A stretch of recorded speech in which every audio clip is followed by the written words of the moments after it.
Students 10th class public పర్పస్కి main important of you as a maths important పర్పస్కి ఉపయోగపడుతుంది చెప్పేసి as a reading test questions paper ఇవ్వడం జరుగుతుంది. పేపర్ వచ్చేసరికి 1 అవర్లో యాజ్ వెల్ క్లియర్ అప్ చేసి 20 మార్క్స్ పేపర్ ఇవ్వడం జరుగుతుంది.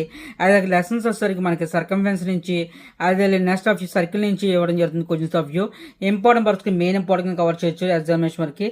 యాజ్ ఫస్ట్ రౌండ్ వచ్చేసరికి 4 మార్క్స్ అని చెప్పి 1 మార్క్ క్వశ్చన్ ఇవ్వడుతుంది. ఈ 1 మార్క్ క్వశ్చన్లో మనం ఫాలో చేసిన క్వశ్చన్స్ ఆఫ్ 4 క్వశ్చన్స్ ఇవ్వడం జరుగుతుంది. ఎగ్జామినేషన్ వరకు very very important of public purpose ఉపయోగపడుతుంది చెప్పేసి ఇవ్వడం జరుగుతుంది. క్వశ్చన్స్ ఆఫ్ కవర్ చేసే విధంగా నెక్స్ట్ అదర్వైజ్ సెక్షన్స్ 2లో వచ్చరికి అదే 4 to 8 మార్క్స్ అని చెప్పేసి 2 మార్క్స్ క్వశ్చన్ ఇవ్వడుతుంది. మనం 2 మార్క్స్ క్వశ్చన్ క్లియర్ అబ్జర్వ్ చేస్తే అదే 4 క్వశ్చన్స్ ఇవ్వడుతుంది. 4 questions important purpose main important cover చేసే విధంగా ఇవ్వడం జరుగుతుంది. ఎగ్జామినేషన్ వరకు very important of your practice చేయడానికి మెయిన్ ఇంపార్టెంట్ కవర్ చేసుకోవచ్చు. సెక్షన్ 2లో వచ్చరికి మనం యూజ్ చేసే పర్పస్ 2 into 4 is 8 మార్క్స్ అని చెప్పి ఫాలో చేసిన క్వశ్చన్స్ ఆఫ్ వ్యూ ఎగ్జామినేషన్ వరకు క్వశ్చన్ పేపర్ క్లియర్ అబ్జర్వ్ చేస్తే మనకి 4 మార్క్ క్వశ్చన్స్ క్లియర్ ఇంపార్టెంట్ పర్పస్కి మెయిన్ ఇంపార్టెంట్ కవర్ చేసే విధంగా క్వశ్చన్ పేపర్ ఇవ్వడం జరుగుతుంది.